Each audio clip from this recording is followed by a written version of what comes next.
এই মুহূর্তের সমগ্র বরাক উপত্যকার গুরুত্বপূর্ণ আঞ্চলিক সংবাদে সবাইকে জানাই স্বাগতম। প্রথমে বিশেষ বিশেষ খবর।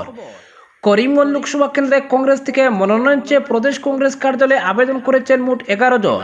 বর্তমানে লোকসভা নির্বাচনে দলীয় প্রার্থী চয়ন নিয়ে সরগরম কংগ্রেস রাজনীতি।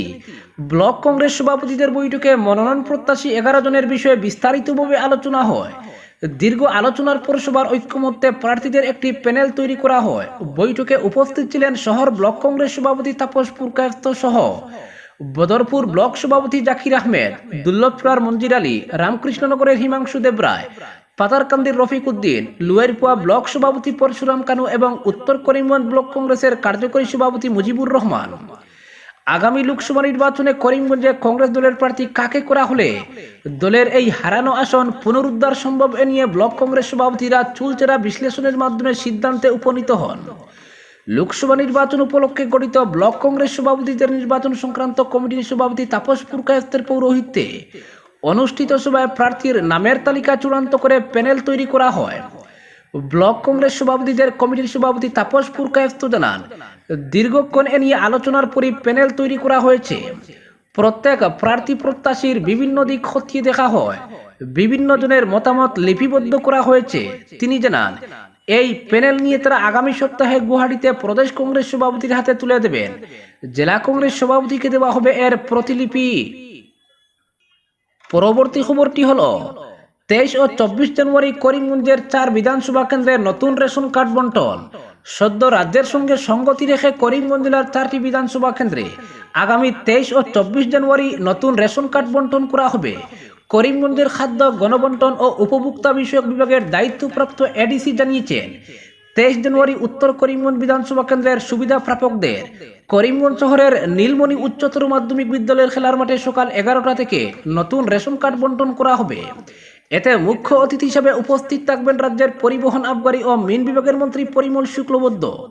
পাশাপাশি 24 জানুয়ারি বুধবার জেলার 3টি বিধানসভা কেন্দ্র এলাকায় রাজ্য সরকার প্রদত্ত এই নতুন রেশন কার্ড বন্টন করা হবে। এতে 24 জানুয়ারি সকাল 11টায় দক্ষিণ করিমগঞ্জ বিধানসভা কেন্দ্রের নীলামবাজার স্থিত এসবি বিদ্যানিকেতন উচ্চতর মাধ্যমিক বিদ্যালয়ের খেলার মাঠে এবং বিকাল 3টায় রামকৃষ্ণনগর বিধানসভা কেন্দ্রের দুর্লভচূড়া স্থিত পাতিবিল মাঠে মন্ত্রী পরিমল শুক্লবৈদ্য আনুষ্ঠানিকভাবে এই নতুন রেশন কার্ড বন্টন করবেন। এদিকে 24 জানুয়ারি সকাল 11টায় পাতারকান্দি বিধানসভা কেন্দ্রের সলগই উচ্চতর মাধ্যমিক বিদ্যালয়ের খেলার মাঠে হিতাধিকারীদের নতুন রেশন কার্ড বন্টন করা হবে। ওই অনুষ্ঠানে মুখ্য অতিথি হিসেবে আসাম বিধানসভার উপাধ্যক্ষ ডক্টর নুমল মুমিন মুখ্য অতিথি হিসেবে উপস্থিত থেকে এই রেশন কার্ড বন্টনের সূচনা করবেন। উল্লেখ্য, রাজ্য সরকার থেকে প্রদান করা নতুন রেশন কার্ড বিতরণ প্রক্রিয়ায় করিমগঞ্জ জেলায় 1,43,939 সুবিধা প্রাপকদের জন্য 24,754টি নতুন রেশন কার্ড বিতরণ করা হবে। এদিকে নতুন রেশন কার্ড বিতরণ অনুষ্ঠানে হোলসেল কোঅপারেটিভ সোসাইটি ও গ্রাম পঞ্চায়েত পর্যায়ের সমবায় সমিতি অনুসারে থাকা নির্ধারিত কাউন্টার থেকে এই নতুন রেশন কার্ড সংগ্রহ করতে অনুরোধ জানানো হয়েছে এবং রেশন কার্ড সংগ্রহ করতে আসার সময় প্রত্যেক সুবিধা প্রাপককে নিজ নিজ আধার কার্ড অবশ্যই সঙ্গে নিয়ে আসতে বলা হয়েছে। নির্ধারিত কাউন্টার থেকে রেশন কার্ড সংগ্রহ করার পর তারা তাদের সংশ্লিষ্ট ন্যায্য মূল্যের দোকান থেকে ইপোস ডিভাইস মেশিনের মাধ্যমে চাল সংগ্রহ করতে পারবেন। এই নতুন রেশন কার্ড বিতরণ অনুষ্ঠানে করিমগঞ্জ জেলা প্রশাসনের পক্ষ থেকে সংশ্লিষ্টদের উপস্থিতি ও সব ধরনের সহযোগিতা কামনা করা হয়েছে। অপরদিকে মালুগ্রাম এলাকায় পানীয় জলের সংকট, পাইপ ফেটে রাস্তায় গড়িয়ে পড়ছে জল। একে তো শিলচর পৌরসভা নিয়মিত জল সরবরাহ করছে না, তার উপর জল সরবরাহের প্রধান পাইপলাইন ফেটে মালুগ্রাম এলাকায় রাস্তা গড়িয়ে যাচ্ছে পানীয় জল। গত 10 দিন ধরে ইটখোলা মালুগ্রাম এলাকায় এই দৃশ্য দেখা যাচ্ছে। এলাকাবাসী পানীয় জলের জন্য হাহাকার করছেন, কিন্তু পৌরসভা কিংবা পূর্ত বিভাগ নীরব দর্শকের ভূমিকায়। এলাকাবাসীর অভিযোগ, এই এলাকায় জানুয়ারি মাসের প্রথম দিকে শুরু হয় গ্যাসের পাইপলাইনের কাজ।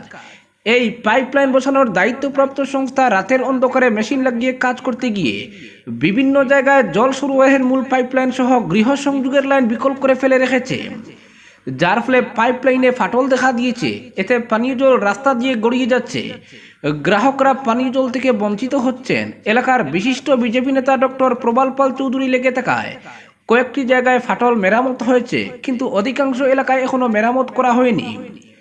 ইটখোলা বাজার পয়েন্ট থেকে মালুগ্রাম থানা পর্যন্ত অন্ততপক্ষে 10টি জায়গায় এই বেহাল অবস্থা।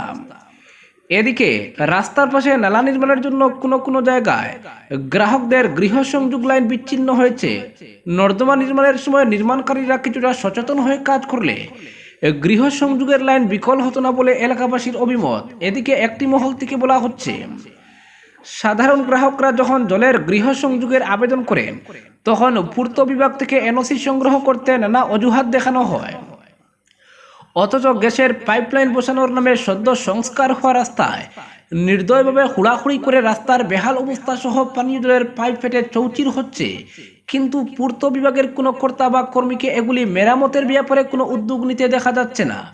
ভুক্তভোগীদের দাবি, অবিলম্বে বেহাল জলের পাইপ মেরামত করে পানীয় জল সরবরাহ স্বাভাবিক করা সহ যখনই রাস্তার গ্যাস কিংবা কেবল লাইন পোতা হবে তখন পূর্ত এবং পুরসভার কর্মীদের নজরদারির দায়িত্ব দেওয়া হোক। অপরদিকে প্রধানমন্ত্রীর আহ্বানে মজিদ মামু মুকামে সাফাই অভিযান সংখ্যালঘু মোর্চার 19 জানুয়ারি থেকে 3 দিন স্বচ্ছ ভারত অভিযানের অঙ্গ হিসেবে মন্দির, মসজিদ, গির্জা, বিভিন্ন প্রতিষ্ঠান ও রাস্তাঘাট সাফাই চালানোর আহ্বান জানিয়েছেন প্রধানমন্ত্রী নরেন্দ্র মোদী। প্রধানমন্ত্রীর আহ্বানে সাড়া দিয়ে বিজেপি দল সহ নানা সংগঠন রাস্তাঘাট, মন্দির, মুকাম, বিভিন্ন প্রতিষ্ঠানে সাফাই অভিযান চালাচ্ছেন। এর কোনো ব্যতিক্রম ঘটনা শোনাইয়ে শুক্রবার মন্ডল বিজেপি কালী মন্দিরে সাফাই অভিযান চালায়। আজ সোনাইয়ের মজিদ মামু মুকাম প্রাঙ্গণ ও মসজিদ সাফাই করলেন বিজেপির সংখ্যালঘু মোর্চার কর্মীরা। আজ মাঝির গ্রামে থাকা মজিদ মামুর মুকাম চত্বর পরিষ্কার করে তুলেন সোনাই সংখ্যালঘু মোর্চার কর্মকর্তারা। সাফাই অভিযান করেন মন্ডলের সহসভাপতি মঞ্জুরুল হক চৌধুরী, সংখ্যালঘু মোর্চার জেলা সভাপতি নজরুল হক লস্কর, জেলা সহসভাপতি হামিদুল ইসলাম লস্কর, সোনাই সংখ্যালঘু মোর্চার সভাপতি করিমউদ্দিন বড়ভূঁইয়া, বাবলু লস্কর, শিবপু লস্কর সহ আরো কয়েকজন। হামিদুল ইসলাম জানান, প্রধানমন্ত্রীর আহ্বানে সাড়া দিয়ে তারা এই অভিযান চালিয়েছেন।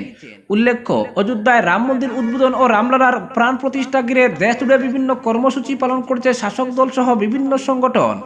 চলছে সাফাই অভিযানও। অপরদিকে ফের গ্রেফতার ভূমাফিয়া শিলচর রংপুরের বাসিন্দা লাকি বড় লস্কর ওরফে খুরশেদ। শুক্রবার রাতে মালুগ্রাম পুলিশ তাকে গ্রেফতার করে রাজ্যের সঙ্গে কাছাড়েও ভূমাফিয়াদের বিরুদ্ধে অভিযান চালাচ্ছে পুলিশ। খুরশেদের বিরুদ্ধে জেলার প্রতিটি থানায় মামলা রয়েছে। কিছুদিন আগে একই অভিযোগে গ্রেফতার করা হয়েছিল, এরপর তিনি জামিনে মুক্তি পান। এবার কাছাড়ের পুলিশ সুপার নুমল মাহাতোর নির্দেশে শিলচর মালুগ্রাম ফাঁড়ির পুলিশ লাকিকে গ্রেফতার করেছে সূত্রের খবর। বর্তমানে পুলিশ তাকে জিজ্ঞাসাবাদ চালিয়ে যাচ্ছে। নিরীহ লোকের জমি জবরদস্তি দখল করার অভিযোগ রয়েছে তার বিরুদ্ধে।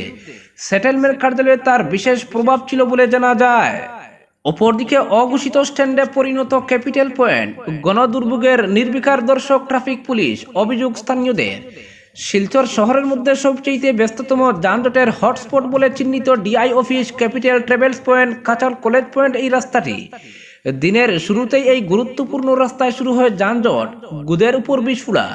এই রাস্তাটি বর্তমানে লক্ষ্মীপুর, বাঁশকান্দি, উদারবন্দ, রংপুর এলাকায় যাওয়া আসার বিভিন্ন গাড়ির স্ট্যান্ডে পরিণত হয়েছে। ফলে সারাদিন ধরেই লেগে থাকে অসংখ্য গাড়ির ভিড়। পায়ে হেঁটে চলারও ফাঁক থাকে না। তার মধ্যে এই রাস্তার উভয় দিকে ফুটপাত দখল করে অবৈধভাবে ফলের দোকান, ফাস্টফুডের দোকান ইত্যাদিও রয়েছে। ডিআই অফিস, ক্যাপিটাল পয়েন্ট থেকে কাছাড় কলেজের পয়েন্টে দাঁড়িয়ে থাকলে অহরহ শুনতে পাবেন বাঁশকান্দি, লক্ষ্মীপুর, উদারবন্দ ও রংপুরের অটো ই রিক্সাতে যাত্রীদের উঠানোর জন্য চালকদের আহ্বান। সেই এলাকা জুড়ে অসংখ্য অটো ই রিক্সা, এমনকি একের পর এক ট্যাক্সিও লাইনে দাঁড়িয়ে থাকে যাত্রী উঠানোর জন্য। পরিস্থিতি এমনই যে ওই এলাকাটি যেন বাঁশকান্দি, লক্ষ্মীপুর, উদারবন্দ ও রংপুর এলাকার গাড়ির স্ট্যান্ড। গুরুত্বপূর্ণ এই রাস্তার বিভিন্ন দিক থেকে হরেক রকম যানবাহন আসা যাওয়া করে। তার মধ্যে অটো ই রিক্সাগুলো রাস্তার উপরেই পার্কিং করে যাত্রী উঠানোর প্রতিযোগিতা শুরু করে। এই ঘটনার প্রত্যক্ষদর্শী খুদ সদর ট্রাফিক পুলিশ। পুলিশের সামনে তারা যাত্রীদের ডেকে উঠিয়ে নেন, আর যাত্রী না পাওয়া পর্যন্ত সেই গাড়িগুলো রাস্তাতেই দাঁড়িয়ে থাকে। স্থানীয় ব্যবসায়ীরা জানালেন, লক্ষ্মীপুর, বাঁশকান্দি, উদারবন্দ, রংপুর সহ আরো অন্যান্য স্থানের অটো ই রিক্সা, ট্যাক্সি অবৈধভাবে পার্কিং করে রাখার ফলে যানজট সমস্যা উত্তরোত্তর বেড়েই চলেছে। বাণীপাড়ার এক বিশিষ্ট ব্যক্তি জানালেন, এখানে অবৈধ স্ট্যান্ড সৃষ্টির প্রতিযোগিতা চলছে। এসব গাড়ির জন্য সারা দিন ধরে তাদের পাড়ার রাস্তার মুখ বন্ধ হয়ে থাকে। সহজ এবং নিরাপদ যাতায়াত ব্যবস্থা বিঘ্নিত হচ্ছে এসব সমস্যার জন্য। ডিআই অফিসের গেটের সামনেও একই সমস্যা। ওই বিশিষ্ট ব্যক্তি জানালেন, লক্ষ্মীপুর, উদারবন্দের যাত্রী তোলার জন্য এইসব অটো ই রিক্সা, ট্যাক্সি সমূহ সদরঘাটেই থাকার কথা, কিন্তু সেই জায়গা থেকে এসে ক্যাপিটাল পয়েন্ট এলাকায় রাস্তায় তারা ভিড় জমাচ্ছে। তার প্রশ্ন, ট্রাফিক পুলিশের সামনে এত অনিয়ম কিভাবে হচ্ছে? তিনি আক্ষেপ করে জানালেন, খুদ ট্রাফিক পুলিশ সশরীরে উপস্থিত থেকে যদি এই অনিয়ম বন্ধ করতে না পারে, তাহলে স্থানীয় মানুষের আর কি বা করার আছে? তার কথায়, আমরা সম্পূর্ণ অসহায়, এই ব্যবস্থার বিরুদ্ধে কথা বলতে গেলেই ঝামেলায় পড়তে হবে। আজকের বিশেষ বিশেষ সংবাদ এখানেই সমাপ্ত।